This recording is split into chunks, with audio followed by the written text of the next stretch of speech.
discussing at length the concept of the Mashiach.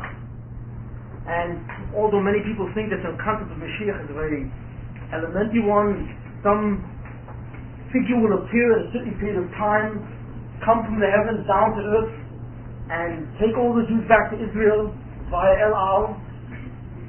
It's not that simple. It is a much more mysterious and deeper process, but we are trying to understand what that process is. And to really understand the Messianic prophecies, we really must understand the critical internal movement of all history. That's what it is. What we will discuss tonight is the principal movements and directions of all human history itself. There is essentially nothing that is not included in the basic ideas we will present tonight. Every action and every event which has occurred or will occur in some way is subsumed under the concepts we will treat tonight and perhaps next week. So please listen carefully.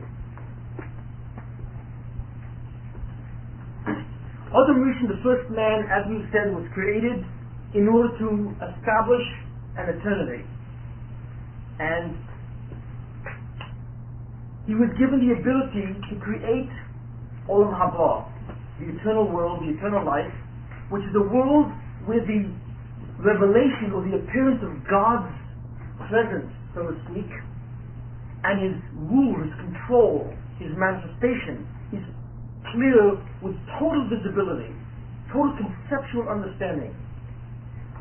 To understand God's control, to understand His manifestation in the world, is to experience the highest forms of aesthetic perception, the highest form of beauty, the highest form of pleasure. As I said many times before, none of you realize in this room, but every time you have some pleasure from your body, you are plugging in into God's manifestation, although you don't know it. You don't realize it. All pleasure and all goodness, all joy can only come from Kedusha, and that Kedusha emanates from God's presence. Except that when that Kedusha appears in physical form, it masks the presence of God, so that all you feel from it is the pleasure itself, and the author of that pleasure, or the power of that pleasure, is hidden behind a veil. That's what the physical pleasures are all about.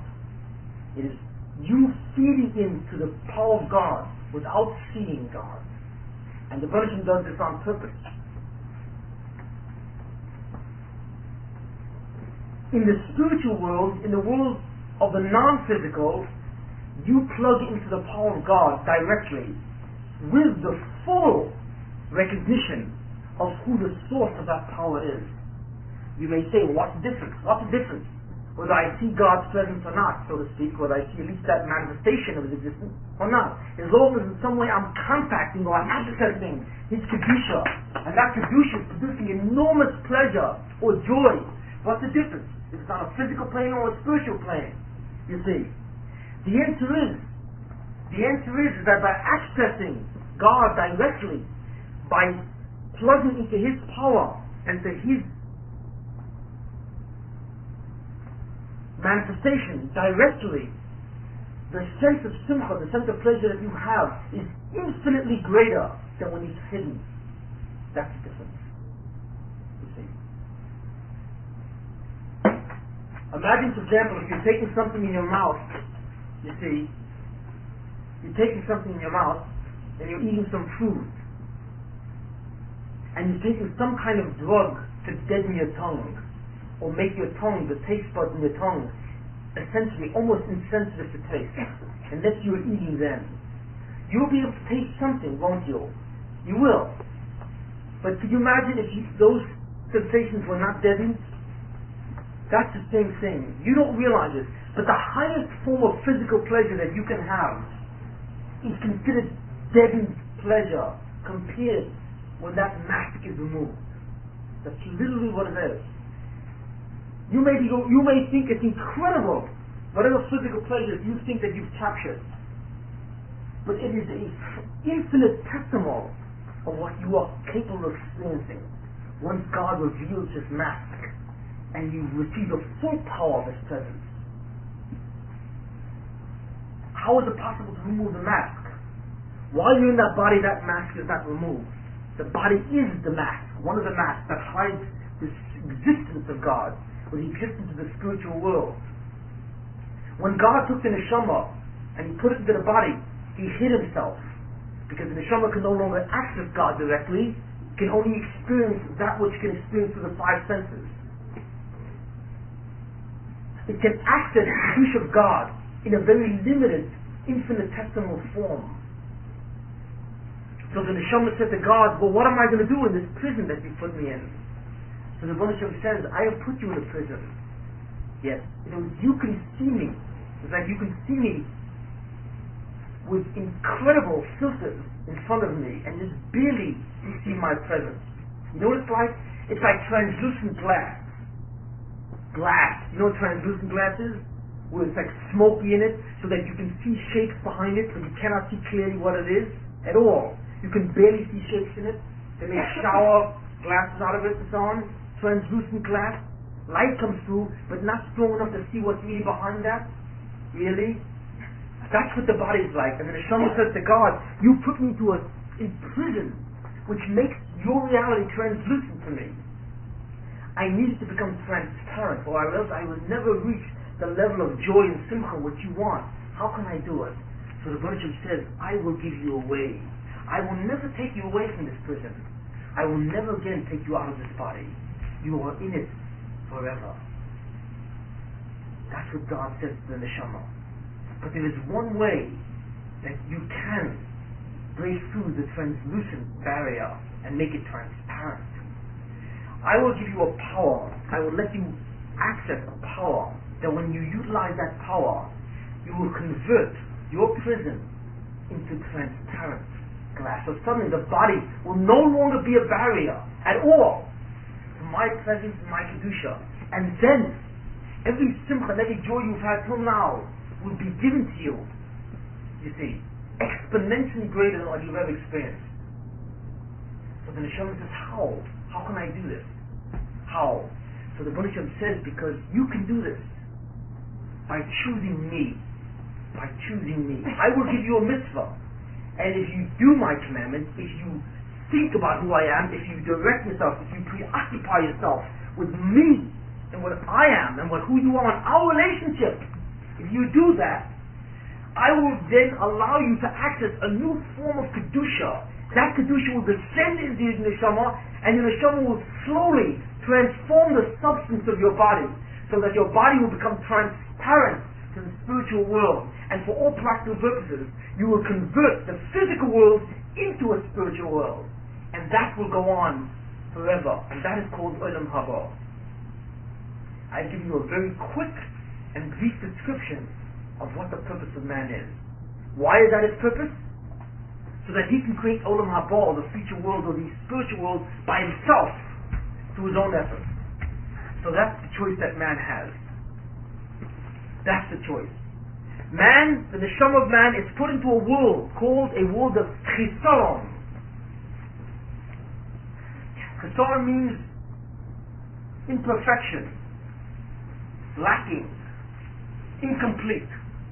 It is incomplete because essentially the substance of the physical world is a barrier to the presence of God and the power of God, the oneness of God, His unity, the awareness of who He is and what He is.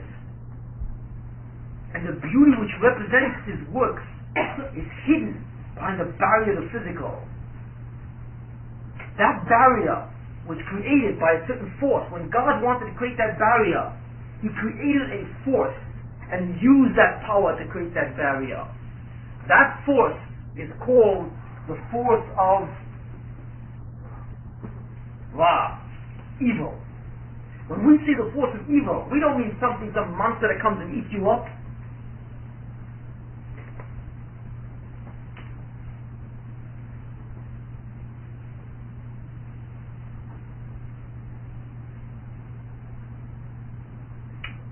Stephen King and all the people of Hollywood have no idea what really evil really is. Evil in essence, is deception. It's hidden. It's invisibility. That's what it is. It is Kedusha, hidden in a mask. So that the source of that Kedusha is no longer obvious. That's raw evil. And that force called evil was used to create this world. The world called the physical, or the world of Chasson.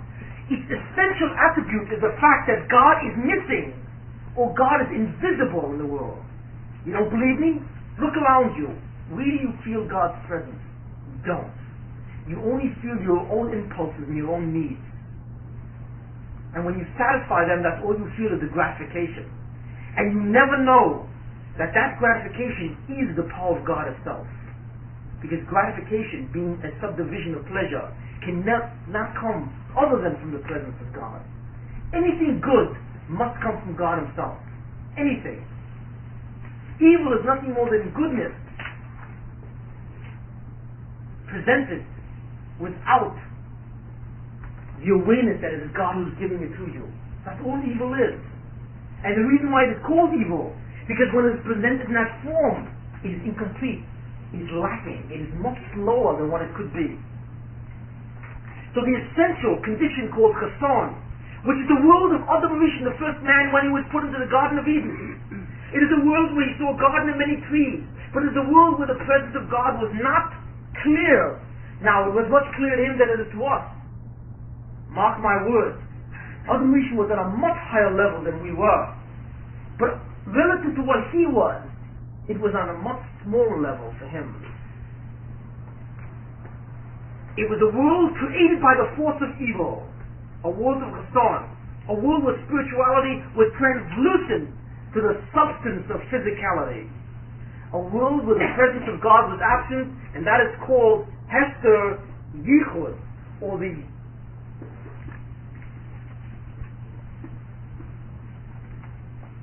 Hester Yichud, or the concealment of God's unity, or God's absolute sovereignty, or the Kedusha presence of God. Hester, concealment Yichud of his unity being his single-most feature of his sovereignty, or his power, his presence. That's the world in which Adam was created. We see this? This is the plane that he was created. And Adam was asked to listen to the word of God by establishing correctly his relationship with the Ribono Shel Olam, by understanding that his relationship with the Ribono Shel Olam was one way he was the created being and God was the creator.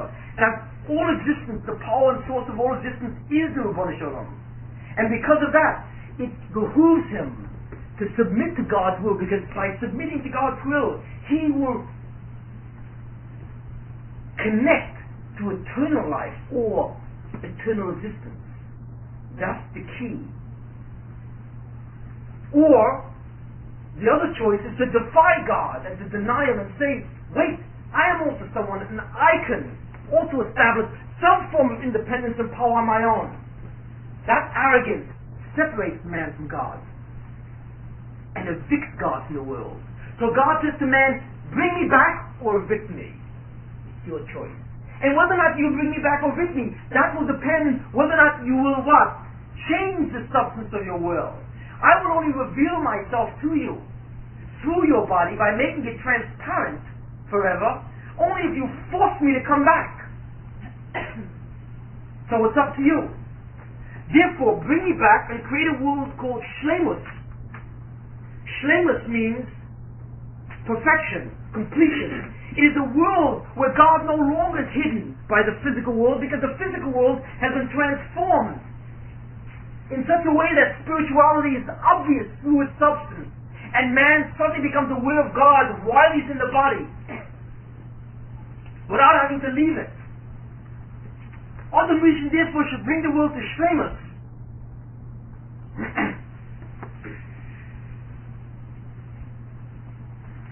If he does, if he succeeds,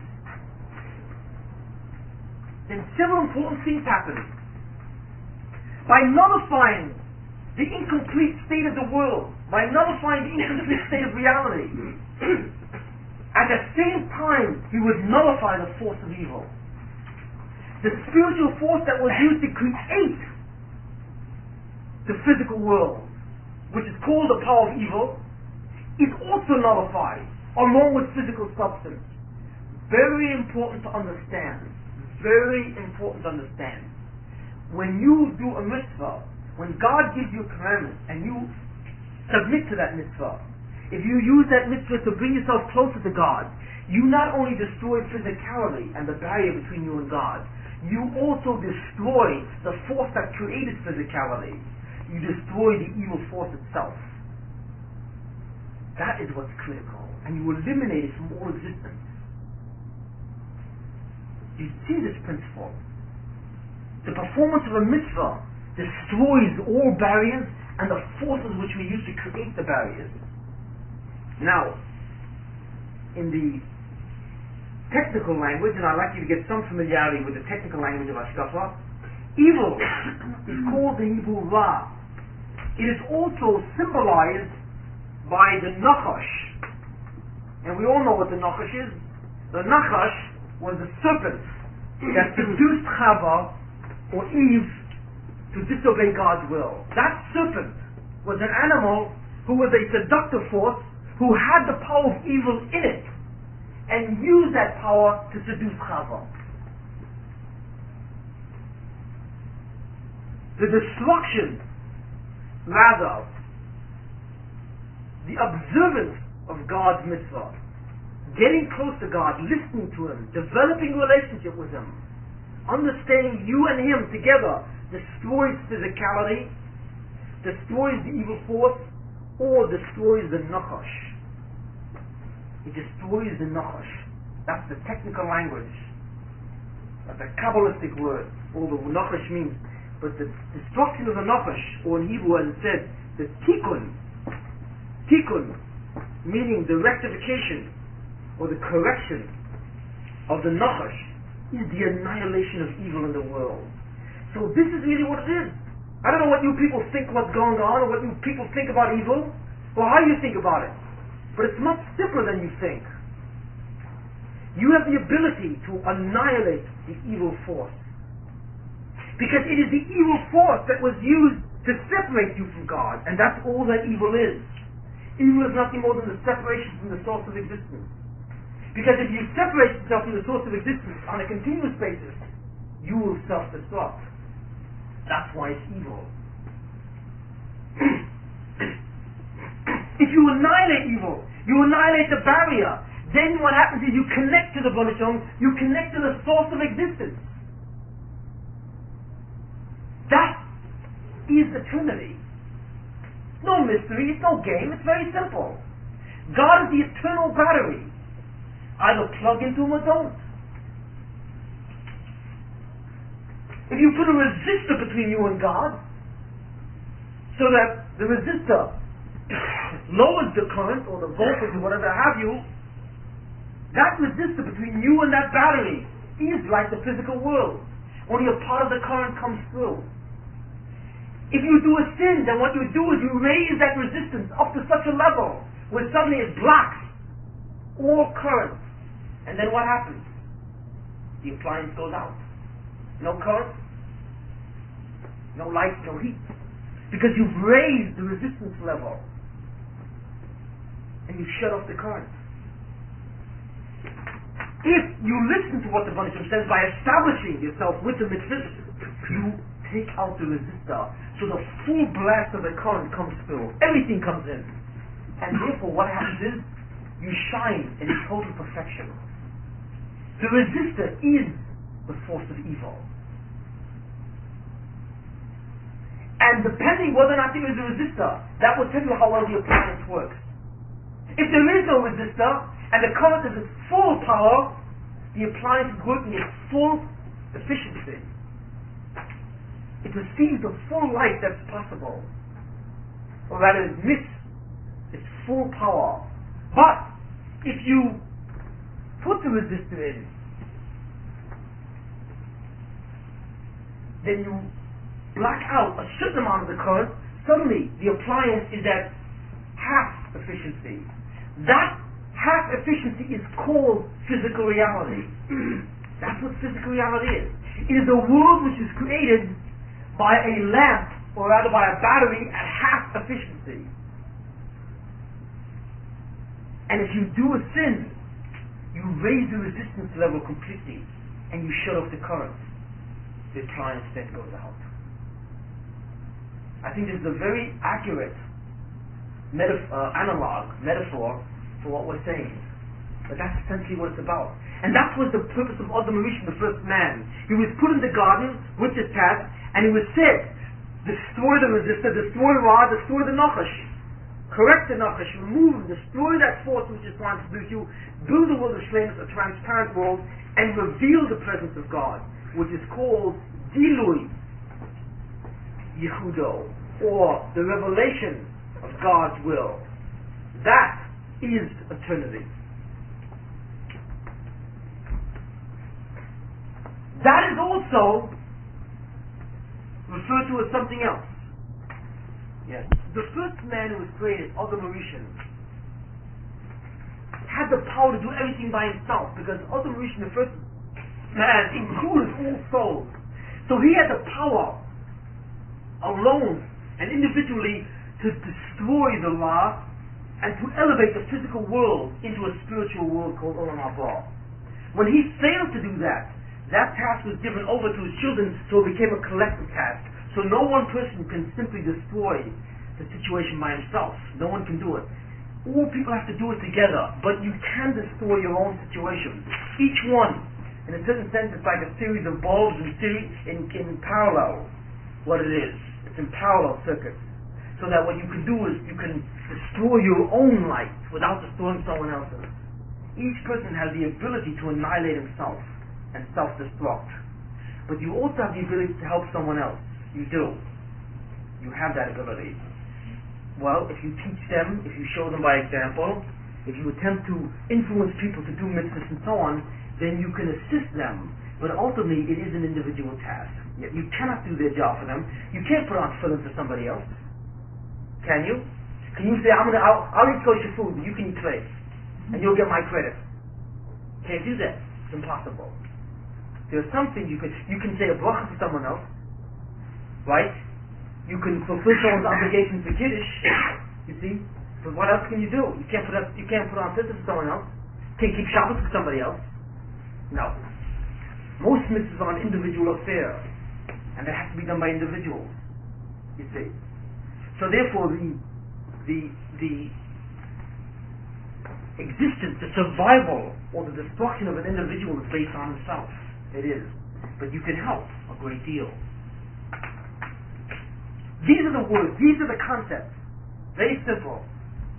But these are the critical concepts. Why do we mention it now? Because basically, the ability of the first man, Adam, to elevate the world into a new sphere of spirituality is the power of the Mashiach. And that's all the Mashiach is. As we said last time, the Mashiach is nothing more than a certain type of neshama, a certain type of soul, or it is a crown-like soul that descends on the individual who is successful in elevating the world to a level of spirituality. Adam Rishon was supposed to have been the Mashiach. He was supposed to have been the Mashiach only, because he was the essential element in raising the world from one level to another. That's what the Mashiach is. The Mashiach in essence is a power. It is a power that is the capacity of the world to what? To elevate it from a state of chesron to a state of shlemus. That is the messianic power.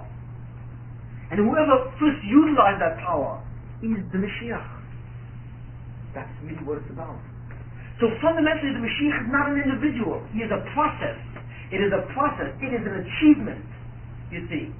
It is a goal that's been achieved. What goal? The tikkun of the Nachash, or the destruction of the Nachash, or the tikkun of Ra, the destruction of Ra. That's really what it is. That is the essence of the Mashiach. And don't let anyone else tell you differently.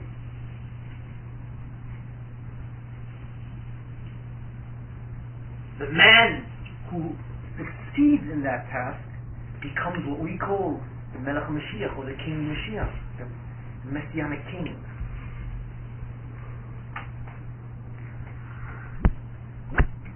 What happens if you fail?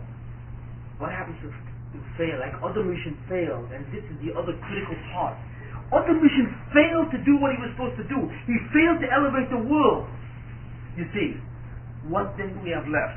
You think God has need of a physical world? You're absolutely mistaken. You think God wants an existence where He's hidden? You think God likes to hide in the closet, if I may use the expression? No. The Baruch Shem did it because He wants you to bring Him back. And by bringing Him back, He wants you to what? To establish an eternal world. But what happens if man fails? What happens? Then a very remarkable thing happens. What happens is, He brings the world down, so that physical substance becomes opaque with respect to spirituality. No longer is it translucent, it is now opaque. In other words, it becomes so dense that spirituality cannot even be felt in any sense through the body, at all. God becomes much further removed from the world. If you think that God was hidden in the time of Adam Rishon, you see, He is practically non-existent as far as we see in our world. Because at least in the world of Adam Rishon, the presence of God was still strong in His own terms. To give you an example, what is essentially said is that Adam Rishon has the same awareness of God as the neshama had when it leaves the body. Did you catch what I just said? Adam Rishon, when he was in his body, had the same awareness of God as you would have when your neshama leaves your body. Now when your neshama leaves your body, you say, well, my neshama is in the spiritual world. Right? So you're telling me that Adam Rishon had that same awareness when he was in his body? Yes. That's how high he was. That's what it means when a world is translucent. Because his body was so different than your body. His mind was so different, you see, that he had the same sense of who God was and His presence and so on, as you have when you've got to leave your body after death. So then how did we become what we are? Because of the sin of Adam. What happened was that when Adam sinned, a remarkable thing happened. The evil force which was used to create the barrier, the physical world, went into the physical world. It invaded the physical world. Up to now, the evil force simply what? Was used to create the physical world. Now the evil force resided in the physical world. It made the physical world its residence. You see, its residence. Whereas before the resistance was outside of the appliance, now the resistance is in the appliance. It lives inside. So that the body is like solid granite when it comes to spirituality. That's why we have bodies the way we do. That's why in order for us to begin to see what Adam saw, we have to die first. Because the evil force is implanted in us. It's in the body. It is planted in the body with such power that even if that power that God would bring down, the messianic power, He would bring down the messianic power, right? Now, if He would bring it down, you still couldn't make your body what? Transparent anymore. It's too late. Too late.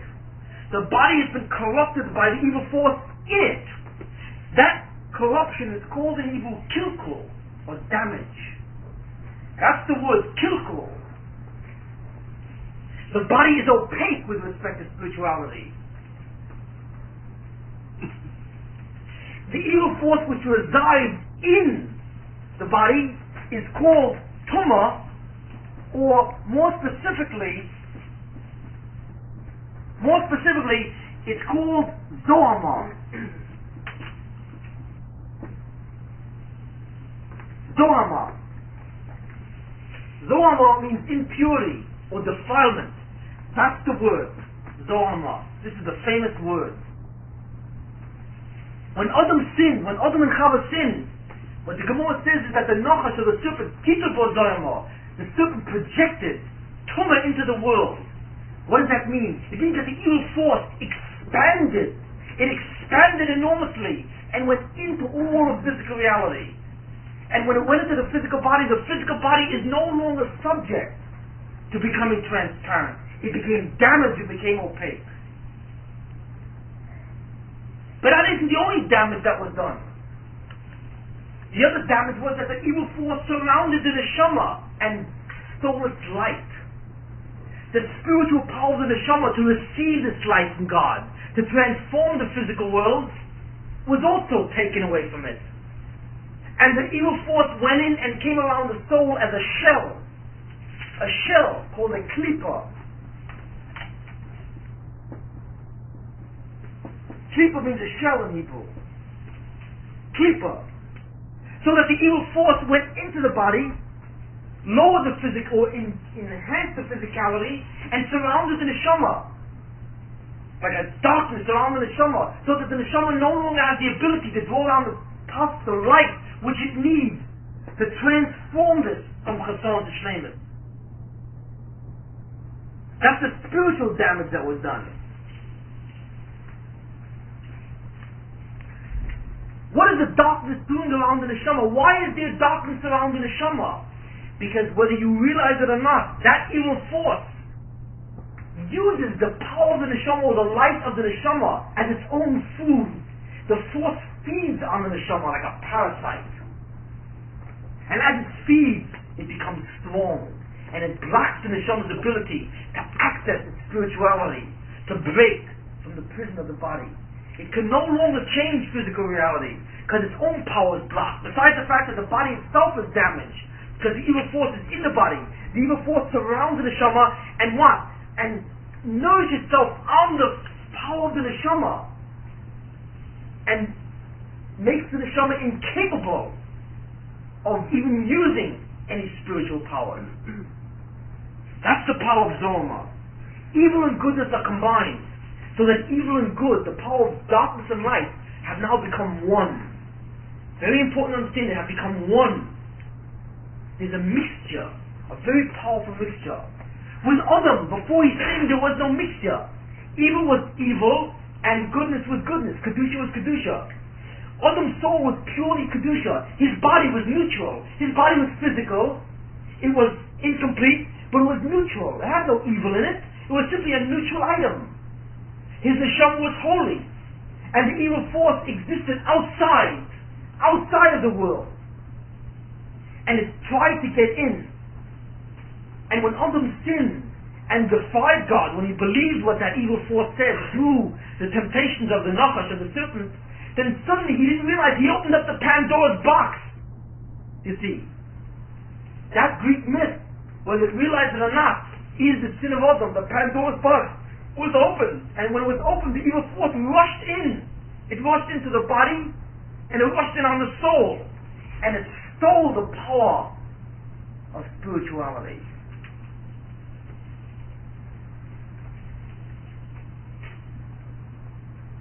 The evil force did a third thing. It wrapped itself not only in the guf, it not only invaded the guf, it not only wrapped itself around the neshama, but it wrapped itself around the Shekhinah. Now what is the Shekhinah? The Shekhinah is the power of God as it represents itself on our world. God, as he exists by himself, is above all reality, above all existence. We can never know what he is or how he is. When God created the world, he first created the power of creation itself. The creative force or the creative power, that presence is called the Shekhinah. It is the power of God. It is not God himself, it is his power, or a power that he created so that can create the physical world. That power is the source of all life. It's the source of all existence. God infuses the power of the Shekhinah with the ability to create existence, so that we all take our existence from the Shekhinah and we relate to the Shekhinah as, in a certain sense, the power of God. But the evil force suddenly enveloped that power also and became parasitic to that Shekhinah, so that the evil force now is nourished from the Shekhinah itself. So look at the damage in three different ways. It damaged the physical reality, it damaged the neshama, and it damaged the light, or the source of light, the power of God itself, by encircling it and drawing out its power. Do we see the threefold damage of what the sin of Adam did?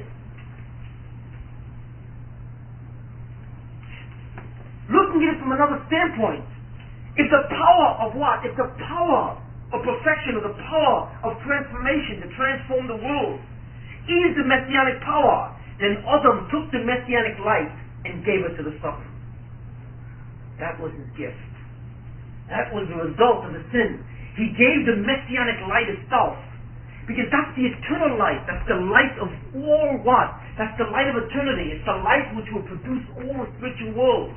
He gave it to the Satan and said, here, you have it. And the Satan was not shy. The Satan ran down and took it. Enveloped the Shekhinah and the Neshama of Adam with the Yechida. You see. And the Guf of Adam. All three. So that they were all blocked. The Shekhinah, which is the power of God, cannot emit or transmit its light. The Neshama of Adam, right, cannot receive the power. And the physical world cannot respond to anything. It cannot go up. Everything is blocked in its tracks. The Messianic light resides in the dark world. So what Adam did, he failed to elevate the world, and he caused the world to descend into a state of kilkel or damage, so that everything became dark and opaque. He brought what's called Zohar. The evil force, which is simply a force to create the world, is called Ra, or Nachash. But the force which surrounded the Shekhinah, which surrounded the Neshama of Adam, which went into the physical world, is called the Zohar. That is the evil force in its expanded form. In its expanded form, as it sucks out or nourishes itself from the Kedusha of all that's involved. It's the Zohar which has darkened the world, extraordinarily darkened the world.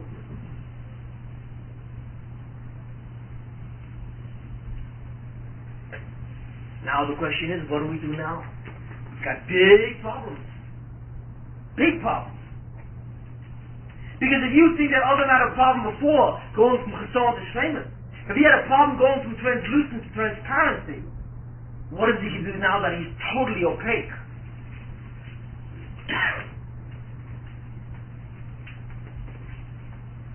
Whereas Adam Rishon was an individual who's wearing glasses with gray filters. Now Adam's eyes were taken out. What do you do with a blind person? Adam is now blind. Whereas before he was simply legally blind. Now he's medically blind.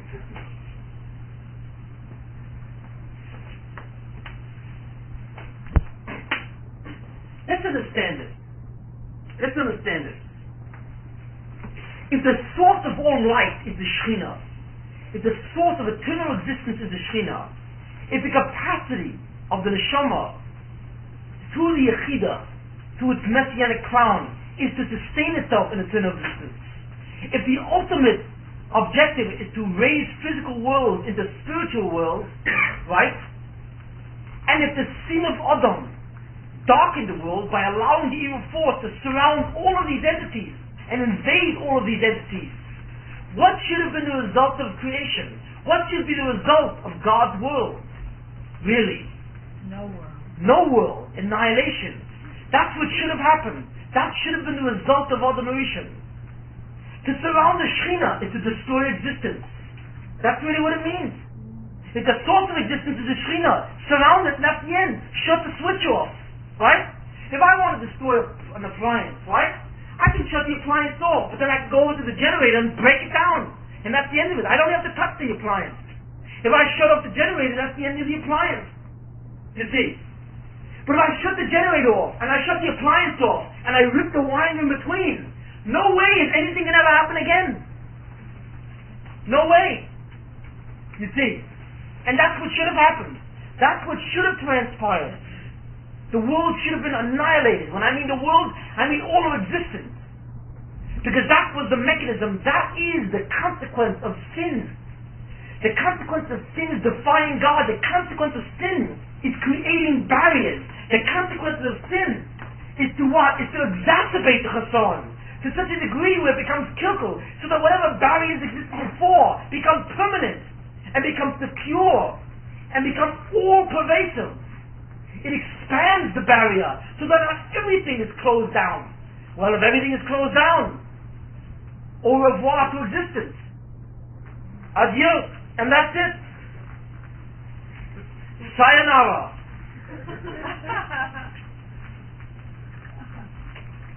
The question is asked, if Adam sinned, if he was in such a level where his awareness of God was equivalent to our awareness of God after we're dead, and if he sinned, what chance do we have? The answer is, because even though his awareness of God was so high, it was still translucent with respect to what he was capable of. And the power of evil that was created for him, you see, blocked him from reaching the level that he could have reached. Which means that there was still a part of his world, which was what? Which was hidden. There was a part of his world where he did not see or come in contact with the full power of God. As long as there's any part of your world where to some degree God is hidden, there is a possibility for you to think that you are someone, to establish your own arrogance and your own pride. To whatever degree, God doesn't have to build a world of physicality to what? To give you, to seduce you to become arrogant. All God has to do is hide himself so much, and that little much, you see, whatever that amount is, even a small amount, that little amount is enough to test you and see, will you usurp that amount of arrogance? God doesn't have to know if you want, God doesn't need to see if you're going to become a big shot. He wants to see if you become a small shot. It's not critical. What the Buddhism simply says is, I don't have to hide myself totally from the world. I'll hide myself a little bit. Because I have to make room for you. I have to make room for you, man. I have to make room for you so that I can give you the delusion and the deception of thinking that you're somebody. Even though you won't think of yourself that big, but whatever degree you will want to think of yourself, that's a defiance to me. Because the only true relationship you can have with me, all the Buddha wants to know is if you will usurp him by whatever degree he will allow you to. That's all. That's it. And that's enough. Because if you bring that world back to its original state, if you bring that world into a perfect state, you would have done it. God simply wants you to do something. That's it. He wants you to build your world somewhere. So what he does is hide himself a little bit and says, build that space or that vacuum in which I've hidden myself, you bring me back and you will have built eternity. And that's yours. That's all. So Adam didn't need full what? He didn't need the full concealment of God's presence, only a little bit. But when Adam failed, what he did was he brought into the evil force into the world, so that now all of reality suddenly hid God in a much more serious degree. Now there were really problems. And by what Adam did, the evil force went into the world, and what happened? The world no longer has any light whatsoever. What should have therefore occurred? The world should have been destroyed. It should have been destroyed. The world was destroyed. It was completely wiped out. All existence was terminated with the sin of Adam and Rishon.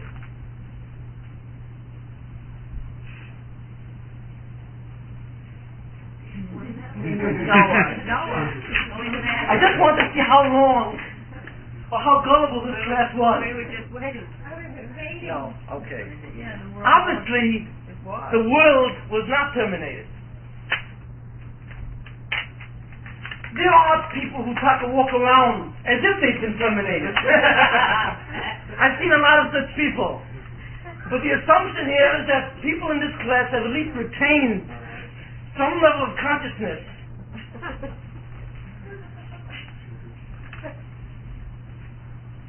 So the question, why wasn't the world terminated? What God did was something else. What he did was allow the world to be masked in darkness. But not so that the darkness would totally swallow up all the forces. But rather, the darkness would simply feed or nourish itself from the Kedusha or spiritual power. And would simply attach itself. The darkness attaches itself to the Shekhinah. Holds on to it. Like a tapeworm holds on to someone. It holds on like a parasite. The Klippa holds on to the Neshama like a parasite. The tumor or Zoma resides in the physical world like some kind of invading microbe.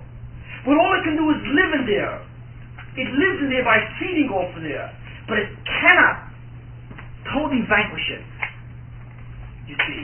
Because if God allowed it to totally vanquish it, the world would end. Existence would end.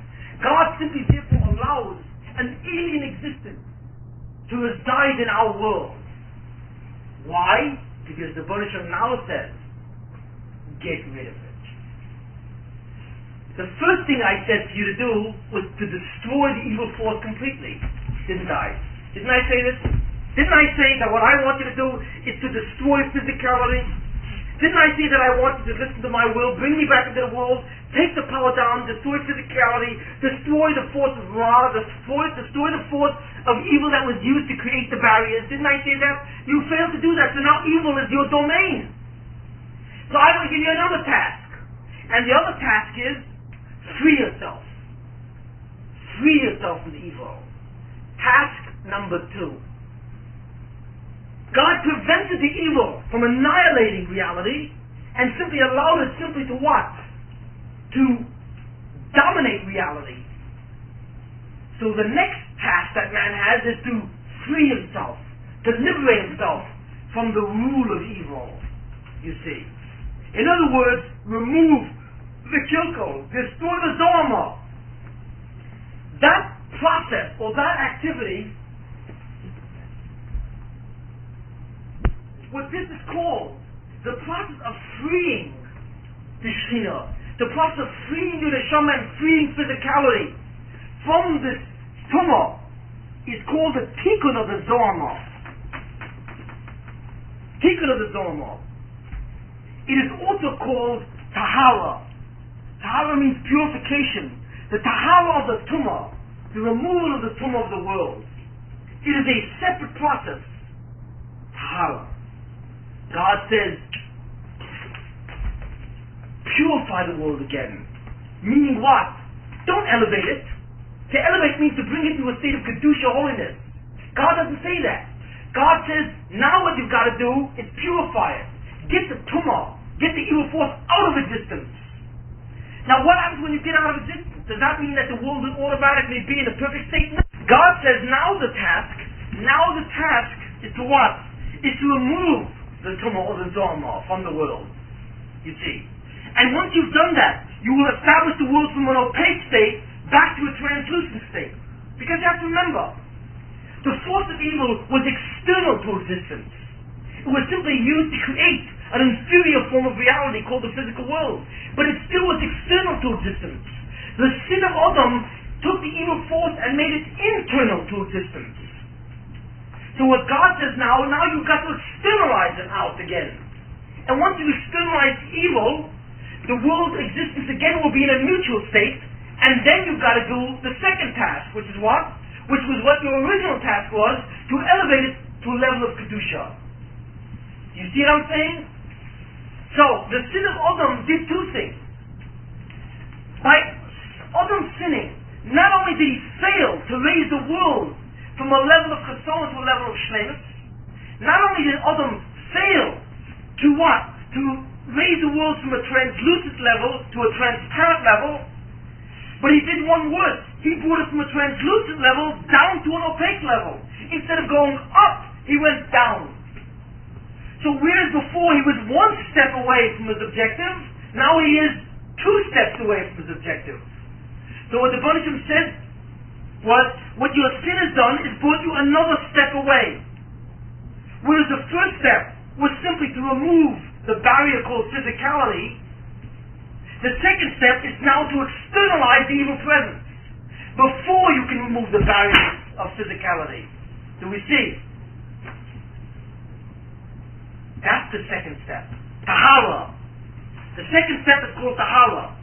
The first step we can refer to as Kedusha, or establishing the world in holiness by removing the barriers. But the second step is called Tahara. These are the key words, Tahara and Kedusha.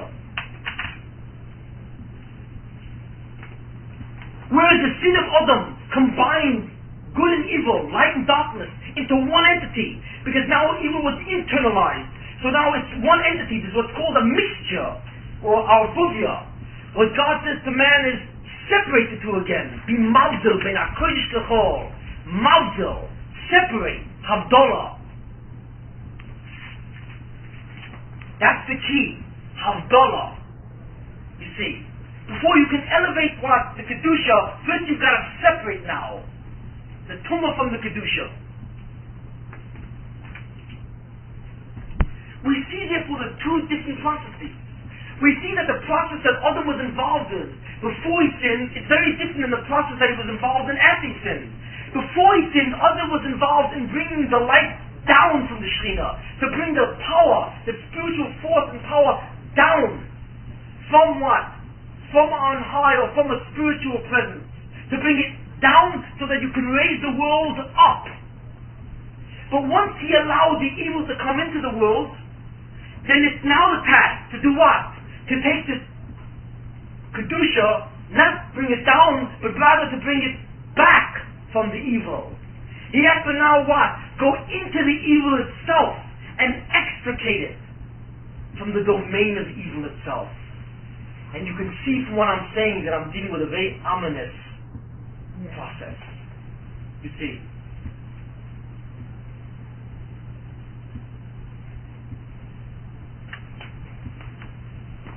To use some kind of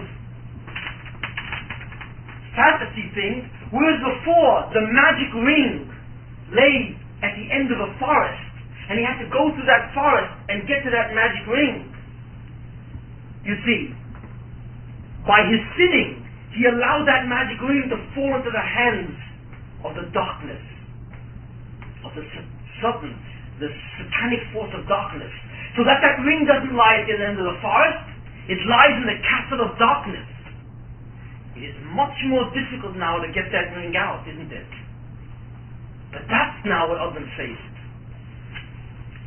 A devastating consequence of what happened. How do you do that? How do you do that? How do you bring that light back? Very simply. You have to observe the same mitzvahs that God said. The same mitzvahs. But now you have to do it under much more pressure. You see, under much more pressure. Where God told Adam, what? In the Garden of Eden, not to eat from the tree of what? Good and evil. Adam had nothing else to do. He had nothing else to do in the Garden of Eden but simply deal with that mitzvah and deal with his understanding of God. That's all. But after he was sinned, he was thrown out of the Garden of Eden, and now in order for him to eat, he had to till the ground. You see. So what? Adam became an agricultural creature. So what, you say? Now by Adam being an agricultural creature, God transformed the physical laws of reality so that suddenly there's an ability to be in agriculture. When Adam was first made and the Garden of Eden represented the earth, there was nothing that grew. Everything was grown. Adam didn't have to do anything. He didn't have to plant anything. He didn't have to grow anything or nourish anything.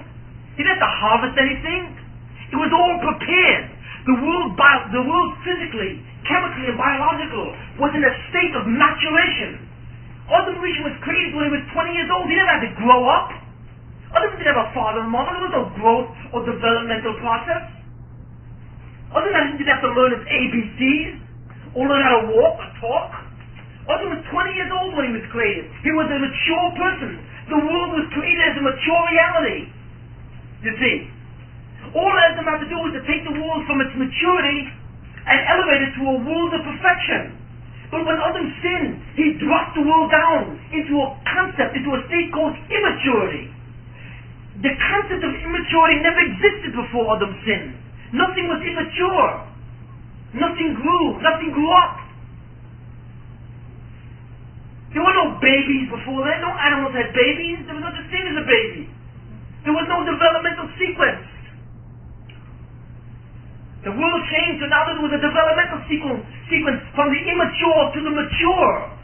You see, that was the intrusion of evil. When evil entered into the physical world itself, all maturation went down, descended to immaturity. So then now we have to struggle to become grown up. Forget about becoming holy or high. We've got to do everything we can now just to grow up. Now, there are very deep implications to that. And I cannot go into the depth of those implications, explore the implications, especially for the nature of childhood. But one of the critical implications is that what? That while you are a child and while you are growing up, you learn to see the world as a world of natural order, of natural consequences.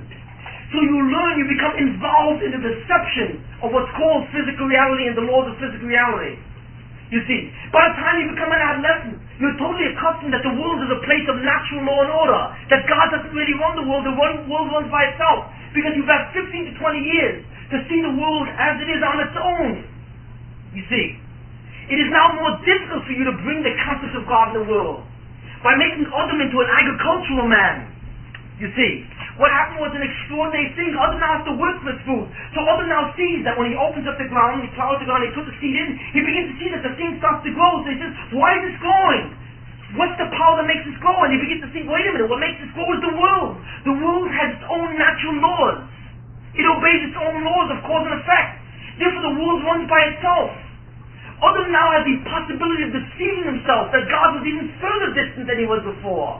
Because Adam now was immersed into what? Into the hidden reality of the world. The hidden aspect that the world runs by natural causation. You see, God now hides behind natural law. God didn't hide behind natural law before the sin of Adam. He only hid to a small degree. But now God is invisible behind physics, chemistry, and biology. Where is God in physics, chemistry, and biology? Who says the name of God in the physics book? Can you open a physics book and say the name of God? Everybody is studying the work of God. Everyone is studying a painting, for example. A magnificent painting. And I'm just noticing that painting. I just realized it wasn't there before. Magic. You inspired me to do it. Beautiful. Very nice. The world... Like what? It's really a little bit. The world, you see, is like studying a painting and totally disregarding who painted it, or the fact that it has a painter. Could you imagine studying a work of art like a sculpture or a painting or hearing a classical music symphony and not even being concerned by the fact that not even believing about the fact that somebody composed it? Could you imagine that? That's exactly what everyone does today. That's what scientists do today. They study the physical world, and they study biology, and they study all these things, and nobody talks about God. Many physicists are atheists, or non-believers, or whatever have you. How is that possible? It is possible because God now hides behind what's called the developmental feature of the world. And this developmental feature is another hidden aspect of the Baruch Shalom. And this was Adam's sin. The consequence of Adam's sin was that now it would be harder to see God. Adam now can interface with the world and think that he is the cause of his own food. Because he makes things grow. He puts seeds into the ground. He causes water to fall or whatever have you, irrigates, and then he harvests and so on. So in some way he now can think, well, I'm the one who's doing it, because if I do it right, I will produce incredible, efficient agricultural produce. But it depends now on my wisdom and my understanding of the world. What does God have to do with this? So the consequence of Adam's sin was further deception, a further removal of man from God, so that man can now believe that he is an instrument of what? He is an instrument of some kind of success. He is an instrument of power.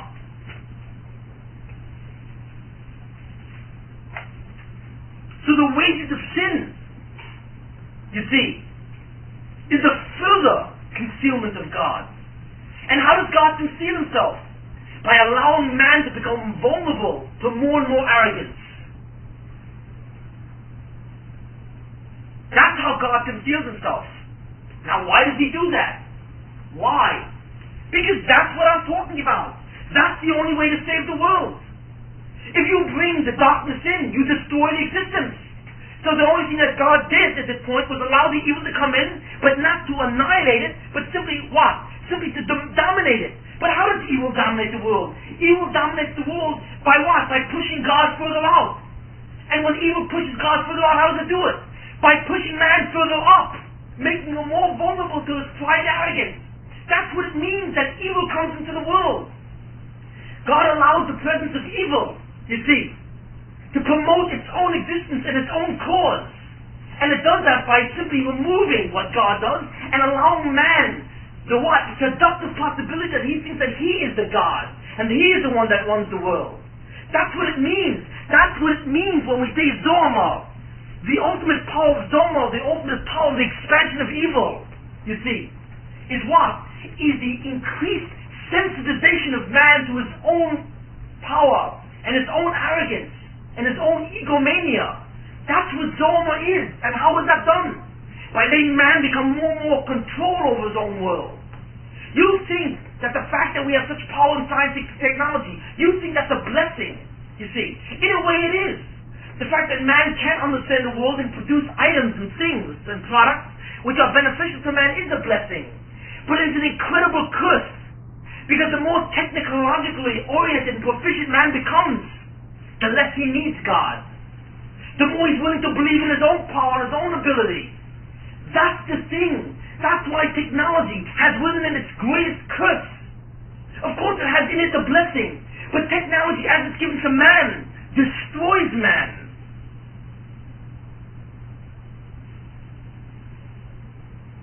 Napoleon once said to the very great French astronomer Laplace, Simon Laplace, who wrote a famous book on celestial mechanics. And Simon Laplace was a very great, an astronomer, and he wrote the book Celestial Mechanics based on Newton's laws of physics, describing all the motions of the planets, comets, and so on and so forth. One of the best, greatest books written in astronomy at that time. So Napoleon looked at the book and he says, Monsieur Laplace, he says, this is an extraordinary book. It explains how the heavens work. But excuse me, where is God in all this book? So Laplace said, God? There is no necessity for God anymore. The world is a mechanism, it's like a clock. It runs on itself. Who needs the watchmaker? Who has to admit that there is a watchmaker? It's a quartz crystal that lasts 120 years. Never runs out. You don't have to go to a watchmaker. You don't need jewelers anymore. The statement of Laplace is the essence of the arrogance of man. But that was possible because of the developmental feature of the world. Because God allowed man to interface with reality and to dominate it and to explore it and to in some way what? Elevate it, achieve physical goals. The more man becomes involved with physical reality, the more arrogant he becomes because the more seduced he is to his own power. Why does God do that? Because God says to man, that's your job. Whereas your job before, when you were in the Garden of Eden, was simply to recognize who I am. Your job now is to recognize who I am in your own dominance, which is much harder. You remember I said before that where the ring was beyond the forest, now the ring is in the castle of darkness? The castle of darkness is science and technology. The castle of darkness is the ability of man to interface with his own world and dominate it, and thereby believe that he is independent and he has his own power. That's the castle of darkness. That's the dominion of the Lord of Evil, if I may use the term. Or the Prince of Darkness, the Zoma, the Satan. And the way you remove that Satan is saying, no, I defy this. I defy that perception. It's true there is science and technology, but there is God. There is a painter, there is an author. You see, there is a designer behind this. And that I must proceed beyond the physical, beyond the natural mechanism itself, and see who that author is and what that author wants of me. I have to pierce through that darkness and bring the light of God out. That is the way we take the light back. Do we understand this? That's the way we take it back. If we keep mitzvahs, while we are in darkness, while we are under the throes of tremendous seductive forces, if we keep the mitzvahs while we are in exile and while we are in Golus, if we still remain steadfast in the face of all the success of the goyim in front of us, in the success of all the what? All the power and the might and the success and the science and technology and the wisdom and the money and the finances of all the goyim and all the people and all the beauty that they produce, if we still say there is a revolution in the world, if we do that, then what we are doing is bringing the light back from the world of darkness. You see? And that's what God did. Rather than destroy us, He said, I will simply allow the world to descend another level, and I will ask you to bring me back from the world of darkness. Do it through your will. Fight against the deception of my concealment. And if you do that, you will bring me back, you see, and restore the balance as it was in the time of the first man. You will destroy the Dharma. You will evaporate it. Even now it's expanded, but you will evaporate it. You will take back its lifeline. You will cut off its lifeline. And you will take it back. So that you will eradicate this thing. And you will free the Shekhinah. You will free the Shama. You see. You will do these things.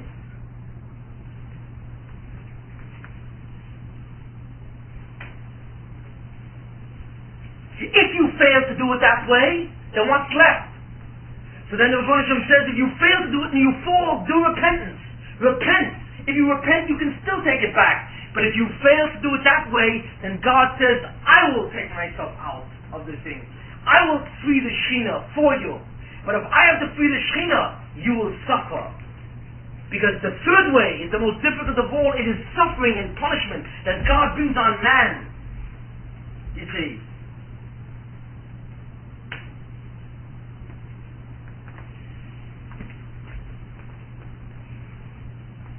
The more you immerse yourself in the world of darkness, the more you immerse yourself, the more you subject yourself to punishment and retribution. Because God then will have to rehabilitate you. God says, I will free the world from its tumor. But I have to do it, I have to do what? I have to rip out the tumor from the Kedusha. But I have to surgically do it with a scalpel. And we all know scalpels hurt. So you can either do it, or I will do it. But that's what's involved. You see the steps.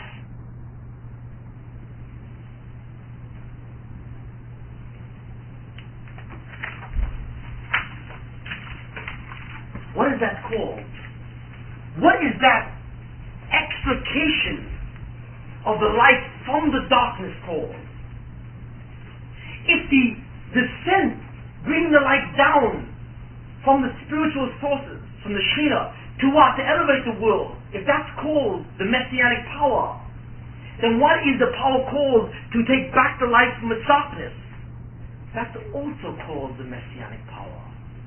So what we see is an amazing thing, that when Adam sinned, the power, or the Messianic power, divided into two. It split. Where is the Messianic power? Prior to the sin of Adam, represented what? Bringing the light down to the world, to elevate the world from its physical to the spiritual. You see. After that, it split into another segment. So that the process, or the critical process of creation, is no longer simply bringing the light down. It's also bringing the light back. Anything that has to do with the acquisition of light, and when I mean the acquisition of light, you understand what I'm talking about? I'm talking about the power to transform worlds. That power is the greatest thing that was ever made. That power was given to man, or at least told man that he can get it. That power now what? Resides now with the darkness, with the Satan. But any time we talk about this power, we are talking about the Messianic light. The question is taking this light from wherever it belongs. You either take the light from on high, or you take the light from below. You see, one way or the other, taking light is the Messianic struggle. It's the Messianic process. But now it is in two different phases. Therefore, there are two different processes which govern the world. There's the process of bringing the Messianic light down, or bringing the Kedusha to the world to elevate it. That is called the Mashiach ben David. We will discuss later on why it's called that. The Mashiach ben David, or the Messiah, the son of David, is referred to the process of bringing the light down and elevating the world in Kedusha to an eternal existence, destroying all the barriers, the destruction of Ra, the destruction of the Nachash, the destruction of Chasson, and elevating the world from translucent to transparency is called Mashiach ben David. But after Adam sinned, the Mashiach ben David process was deformed. So now it was converted to another process, you see, which must precede it, and must be associated with it. And that's the process of destroying the Zoma, destroying the Kilkel, bringing a Tahara for the tumor, destroying the mixture of good and evil, taking the light back from the bottom, bringing it up. That's called the Mashiach ben Yosef, or the Messiah, the son of Joseph. These are the two processes, bringing the light either from above or from below, so that ultimately it is in the hands of man to what? To create an eternal world. Those are the two fundamental processes which started in the time of Adam, in the time of his sin and before, and have continued until the end of time. There are no other processes that mankind is involved with or will ever be involved with. Everything that happens in your life is either concerned with bringing light down or bringing it up. And I'm talking about all of you as individuals. You don't know that. At any point in time, you will be presented with tests and trials on what you will do with your will versus God's will. Constantly. Your whole life will be nothing more than a series of tests to see where you're holding in what you will do. If that essential test has to do with bringing light down, because we're dealing with sins that you have never really committed before, you see, then we are talking about a Mashiach ben David task. But if we are talking about sins that you have done, either now or in past times, in previous reincarnations, if we are talking about sins and we are talking about light that you've lost because of your sins, we're talking about light that you have to bring back from below, then you are involved in the process of Mashiach ben Yosef. You see? But in both cases, you are involved in acquiescing, or rather acquiring the light that you need to go on for your Olam Haba. That's why these two processes are called the two tikkunim, or the two corrective processes in the world. They are the two most fundamental of all processes. And there is not one event in your life which does not, in one way or another, involve one of these two processes at every point in your existence. Because that's all God is concerned with. God is not concerned with you having a good time now and here. He's not concerned with physical success. He's not. Because God is concerned with what? You enjoying existence in an eternal way, without barriers. And God knows, as He has told us, that the only way to achieve that is by for us gaining that light. That light is the source of the power. And we've got to acquire that light. And the acquisition of that light is the process that we're referring to, the two processes. Each one of us as individuals are in one way or another always engaged in these two processes. And collectively, we are involved in these two processes as a nation. When we finally will have achieved these processes, there will appear two men who will climax both of these processes. The first is called the Mashiach ben Yosef, or the Messiah, the son of Joseph. And the second is called the Mashiach ben David. When we all sit around and we daven and we pray to the Baruch to bring us to Mashiach, to what? To take us out of exile and bring us to Israel? Who are we praying for? Are we praying for the Mashiach ben David or the Mashiach ben Yosef? The Mashiach ben Yosef, although most people do not know that. It is Yosef who is the process of removing someone from Golus, from exile. Yosef is involved in the process of leaving the darkness. And it is David who is involved in the process of, once we've achieved the essential mutual standpoint, of jumping into heaven. Do we see? Those are the two critical processes. And when they're completed, they will be represented by two individuals who will climax both processes in the time when it is finally finished. This is the origin of what's called the Trei Mashiachim.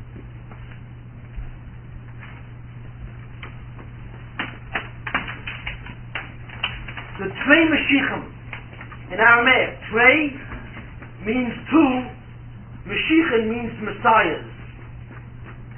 The two messiahs.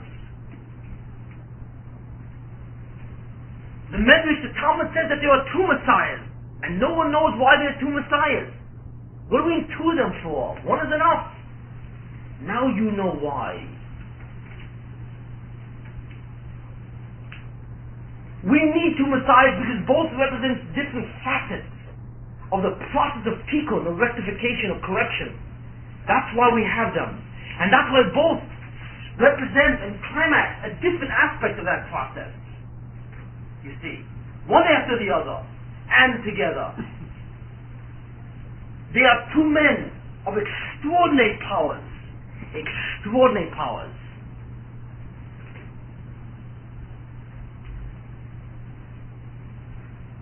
what it is said, like Moshe Chaim Sada says, extraordinary, that when this process is finally finished and these two men become visible to the world,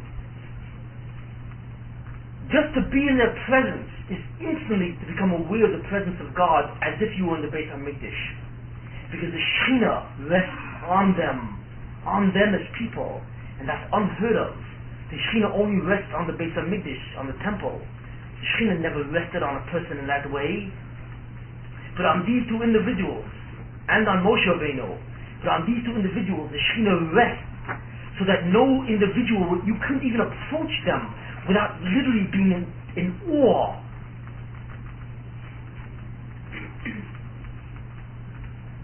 And those two men symbolize that power.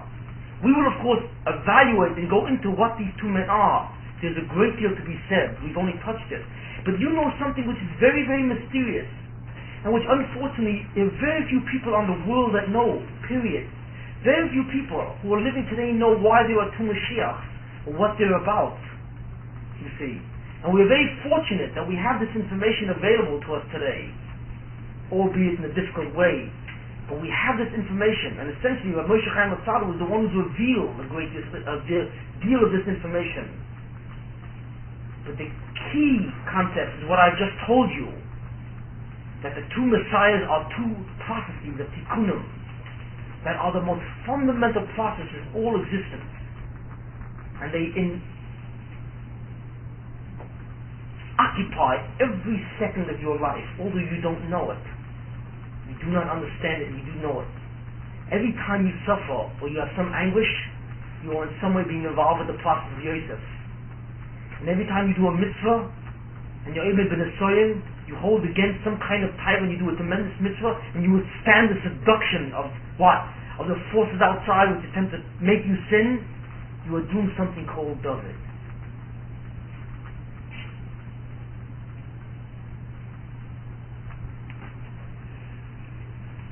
The two Mashiachim, the two Messiahs, the representative of the two processes, critical processes, fundamental processes, the most fundamental processes in all of existence.